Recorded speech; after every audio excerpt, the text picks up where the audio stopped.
All right, Molo Sanbonani, hello, how's it? Good morning, good morning, good morning. Apologies, dear viewers, for not being on your screen for a bit. It's been a rather tough past few days. But with that being said, here I am. Happy Tuesday. I'm back on your screens for another live installment of Vuka Nazo, your morning news analysis show. My name is Usihle Ngobese, aka Big Daddy Liberty, and this is the show that begins your news day. We help you unpack the news that you need to pay attention to, and yeah, hopefully you'll give me a lot of feedback in the comment section and on our website. Speaking about our website, of course, you can find us at bigdaddyliberty.com. I hope that's on screen.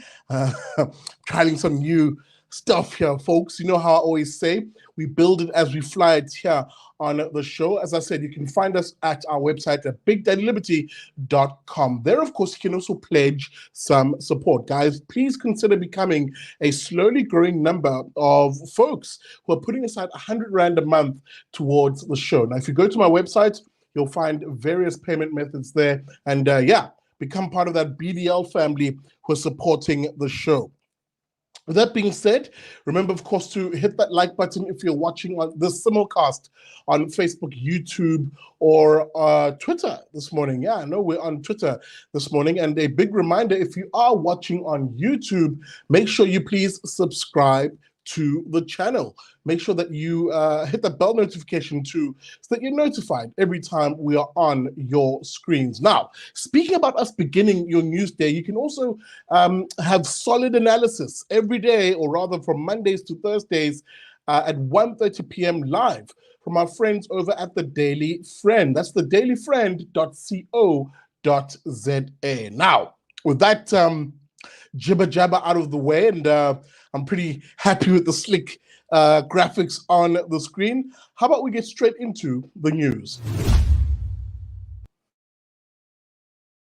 All right, folks, we begin, of course, in a very interesting story this morning, which I think is going to captivate a lot of attention. No, I'm just kidding. We begin, of course, with where we ended off last week. You'll remember the mumish of last week was a certain Northwest MEC of transport who was effectively giving away donkey carts in that part of the world. Nearly 800,000 rands worth of donkey carts. Well, that scandal is now beginning to deepen. And remember, I argued last week that the scandal is twofold. On the one instance, here you have a country like South Africa, which in real terms is lagging far behind when it comes to development insofar as bringing South Africans into the 21st century. Holy hell, you have politicians handing out donkey carts. What's going on here, people? That was the first real criticism around this. The second, of course, was the cost of these donkey carts. 800,000 Rand for 20 donkey carts that come with a 3-year service plan. That is absolutely, it just rang of the usual money laundering, effectively, that ANC politicians do, where they pick these government vanity programs or projects in order to fund, or rather spend a lot of money in them, to which case usually somehow, they of course pocket the money in their back pockets. Well, let's look at this particular story. Let's revisit it indeed, where it's now come out that the supposed company that was used to manage or maintain these donkey carts, the company which was allegedly awarded the contract for this, is denying any and all involvement and even knowledge about it. Indeed, that company saying, hell, we only found out that we're supposedly the organization or business given the tender to do this via the media. Now, don't take it from me. Let's listen to the director of this very company explain in her own words exactly how much of a clown world situation this is, and now people looking for answers. Mamtandi, when you heard about it, what was on your mind? Because the Northwest government announced this company as having supplied these donkey carts, and yet both of you are saying you know nothing about it. Okay, thank you. The Sunday Times called me on Friday. Then the gentleman said We have to fix our donkey cars. We supply the donkey cars in Northwest. Then two of them it's broken, so we have to fix it out because now it's a new project and it's a new supplier. So I was like, I don't understand what you mean. He said, why you don't understand? I said, no, I don't understand what are you talking about. He said, no, your company, LKT, it's a business enterprise. It's under Mpho Mongale, it's a director there. I said, yes, but the company is not working. The company doesn't have banking details. The company doesn't have BBE certificate, triple EE certificate. So, and we didn't bid for the project. Yeah, that's right. That's right. Corruption coming, or let me use the legal term here, but the alleged corruption in this now obviously coming out. If the company that was supposedly the one maintaining or building these Donkey Kong carts, these donkey carts, my bad, are denying involvement in this, it begs the question, where was this money being funneled to? Now, let me read very quickly from a piece in Times Live. Remember, I mentioned that the Sunday Times were the publication that called this particular company and received that that revelation, I suppose, that I'm seeing comments in the comment section here. With this show being live, of course, I can see the comments. Let me go straight into that Times Live piece, which basically wrote it up quite nicely. Here we go. Donkey carts dished out to villages not usable, as some have now actually broken down after single use. Now, the article, which I'll read from in a moment, basically mentions that a company named as the sole supplier in the controversial Northwest Donkey Cart project says it knows nothing about the scheme. Now, some of the 20 donkey carts procured by the provincial government for 780,000 rand handed over to rural villages in a ceremony last weekend have already broken down, with the locals saying that they're not suited for the rough terrain. Guess they don't have a diff lock or 4x4 after all. Anyway, the Provincial Department of Community Safety and Transport Management paid 45,500 each for the 4-seater variants of the carts and 32,500 rand for the 2-seater variants. The cost of these carts has come under fire from opposition party. Now, the province had named a LKT business enterprise, and that's the director that you saw earlier on in the images. But when the Sunday Times contacted the company this week, its only listed director, a 22-year-old Mpho Ramongalo, said she knew nothing from the project. She then referred queries to her mother, Thandi Ramongalo, who you saw in that image, who said she had not been involved in supplying the donkey carts. End of quote.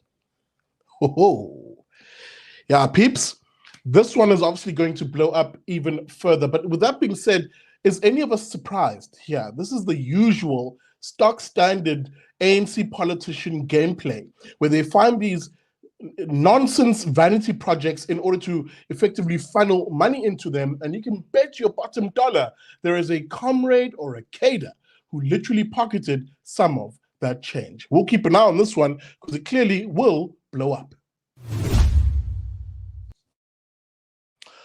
All right, folks, as I look at my notes here very quickly, we're going to end it over here with the second story for the morning, which again, speaking about stories that we're going to keep an eye on, this one is super explosive. In a country like South Africa that has a massive crime wave, a spike in violent crimes in particular, you would expect our Minister of Police in this country, a one asshat of a police minister, Bheki Cele, to be at the forefront of fighting crime. He should be on the beat right now, organizing and marshalling state resources to fight crime. That's surely what he should be doing. Surely, right? No, not in this country. Instead, Bheki Cele was frolicking and was seen at the Idols. That's right, Idol singing competition. Seen frolicking and being on stage with the winner of that particular competition. Let me just put him up on screen. There you go. You'll see Bheki Cele, the asshead. There he is, all smiles. Looks like he's giggling away there. Congratulating a one warrant officer, Tapelo Molomo, for being crowned the season 18 Idols winner. Now, let me just quickly say this as I put a better image on screen. I have no problem with the winner of Idols. He's not the focus of the story. If anything, that individual in the ass hat next to him is the focus of the story, because as the crime situation in this country spirals out of control, and indeed, the real story in this segment is as a whistleblower within the SAPS comes out and makes serious allegations of fraud, nepotism, and corruption in the SAPS, where is our minister? Frolicking and having cringy interviews at Idols. Watch this. Well, congratulations. It was a good step. It was a good first step. As Mao Zedong would always say, my 1,000 miles start with the first step. Indeed. Okay. Thank you so much. So, William 17. William 17. Oh, gosh. So cringy. Especially when he's like, yeah, okay, why am I on camera? Again, guys, one has to really situate the frustration ordinary South Africans have here. On the one hand, here's a guy who clearly has no idea what he's doing and is not providing the political leadership required to, as I've always said, modernize the South African police service, make it a 21st century efficient, visible, and effective policing force. Indeed, a police force, a police structure that boosts the morale of our ordinary men and women in blue, who I have no problem with, because I've always said those men and women in blue in this country who don that bulletproof vest, who put those service pistols on their hips and literally march into the darkest corners of this country searching for criminals to keep us safe. Those individuals we need to support and back as ordinary South Africans. However, one must separate issues. Where I support those individuals, I definitely do not support the management structure in this country, which is corrupt and literally, as the allegations made by this whistleblower, which we'll get into in a moment, have alleged, is rife with nepotism. And of course, the other element being the political leadership, which is led by an incompetent asshat of a police minister. What are these allegations I keep alluding to here that clearly Bheki Cele is avoiding as he frolics at Idols as opposed to dealing with these allegations? Well, on social media, you'll know a one Patricia Mashale has gone rather viral for the rather open allegations she's made of corruption and nepotism within SAPS, which she alleges she's put forward to not only Bheki Cele, senior police management, and even the president. She's now alleging, as she is in hiding, that her life is under threat from these. Now, let me just quickly put this on screen. Bear with me, folks. And even as I do this, I'm going to ask you to hit that like button, please, and share this stream. I want to put up an article that was written by The Independent, telling the story of this particular whistleblower, Patricia Mashale, who, as I said, her life is now severely under threat. Recently, she mentioned that a black vehicle was chasing her around. As I said, let me just quickly read from this piece. SAPS whistleblower says her life, says threats to her life continue. This is in Johannesburg, where whistleblower Patricia Morgan Mashale says her life continues to be in danger after she exposed corruption in the SAPS. Speaking to SABC anchor, she said that she had attempts on her life, including as recently as Sunday, after she was chased by a black vehicle. Now, what are these allegations that were made by Patricia? Let's get into those right now. And instead of me waffling away here, I'm going to let Patricia do the talking. She, of course, was mentioned in a recent interview last night, in fact, as I just removed this from screen. An interview last night on Aubrey Masango's show on 702. If I can just get that on screen. Again, people, when I'm doing this live, it does take a moment to bring visuals up onto the screen. And as I always say, please, whilst I'm doing this, hit that like button, please, and share this show. There it is. I'm going to play this particular sound bite. Don't worry, people, it's only about a minute. where Aubrey basically asks her, what allegations are you leveling here? What is the bone of contention? Yeah. On some of the correspondence that you sent to me, you had a number of pages of identity documents, individuals that you also allege are not who they say they are. First of all, tell me what prompted your investigation? What made you decide that you want to investigate this? And whom did you report this to? You know what prompted my investigation? When I reported the corruption to General Cele in January, I reported nepotism. Nepotism is right in SAPS. You know what? In SAPS, it's a family factory. You won't find in every department where you come in SAPS, even the Free State Head of Intelligence, she told the Inspector General of Intelligence that they only appoint their own children, their friends, their boyfriends, their girlfriends, because they are trustworthy. Their children are of a better breed. And when I saw it with my own eyes where I was working, you know what? It was so heartbreaking, because you find that someone are being appointed because is a girlfriend of someone in a position where they totally don't have any competence. SAPS have been destroyed by nepotism. People will just come in the people who have experience and skills will be pushed out. And what I saw, Aubrey, is if I'm going to let this happen under my watch, where are we going to end up?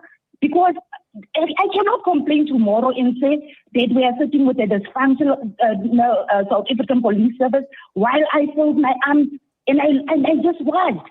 So who did you report? Who did you report this to, Patricia? I reported to the former National Commissioner General Cele. Now, again, and I'm hoping you guys could hear that. Since I never know if the sound filters through to you, can just one of you please confirm that you could hear Umashale's key allegations here, where she points out that the corruption and more so the nepotism within SAPS is absolutely rife. But she makes even more damning allegations where she points out that beyond the nepotism, there are actual senior officials, senior management officials. Thank you, Karen Leroux, for confirming that you could hear it. Thanks, guys. Thanks. I've got the confirmation.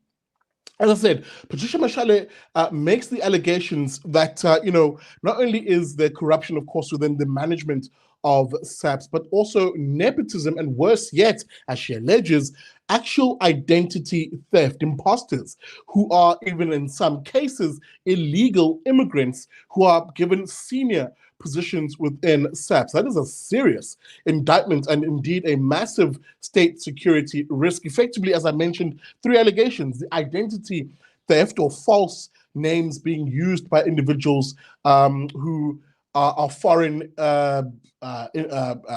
illegal immigrants or foreign nationals is what I'm trying to say. The second being that it's actually being corroborated, according to her, by Home Affairs, that these individuals are not South Africans or even in some cases illegal immigrants. That is, of course, according to Patricia Mashale. And the third allegation, of course, being that some of them, as I said, are illegal immigrants, having serious implications for state security, as those individuals mentioned happen to also populate crime intelligence, the division, of SAPS called crime intelligence. Her own words from that particular interview, which I encourage you to listen to. It's on the 702 podcast site, where she calls crime intelligence, quote, a horror story of nepotism and corruption. The Free State province in particular, she cites as being the genesis of it, saying that most of the national structure now of crime intelligence are of these particular individuals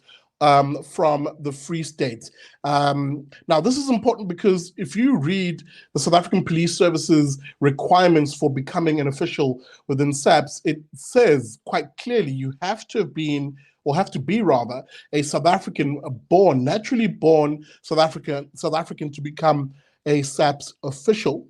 Now, IPID, as I'd mentioned at the beginning, and the presidency is said to have been given these allegations. Indeed, Patricia mentions that she had also sent these allegations for investigation to the former police commissioner, Vuka Nazo, including, of course, the minister, Bheki Cele. Begging the question then is why Bheki Cele is frolicking and choosing to cavort at Idols SA as opposed to dealing with these serious allegations that are being placed against the very people who he will likely sit at management meetings with and demand action for. Is this perhaps, as I've always suggested, exactly why the crime is not taken seriously in this country, why it's demoralizing for ordinary men and women in blue within the rank and file of the police when they look at their senior management and realize perhaps that those individuals are just simply not competent to be there purely because of either nepotism or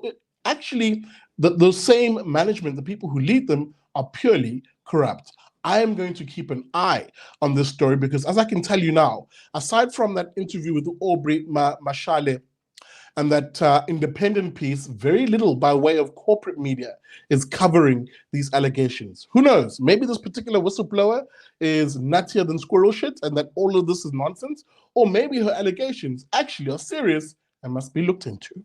We'll keep an eye on this particular story.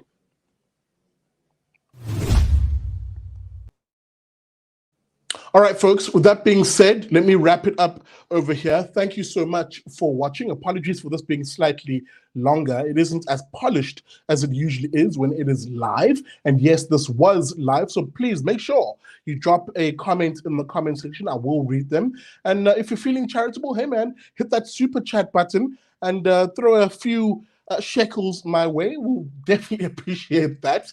And with that being said, make sure you find me, please, on my website. It's super easy to find me there. All you need to do is go to bigdaddyliberty.com. There it is on screen rather nicely. And yeah, we more than welcome your comment. And you can find, of course, content that you may have missed out on. With that being said, thanks for watching, and I'll see you tomorrow bright and early from 7 a.m. weekdays for another episode of Vuka Nazo.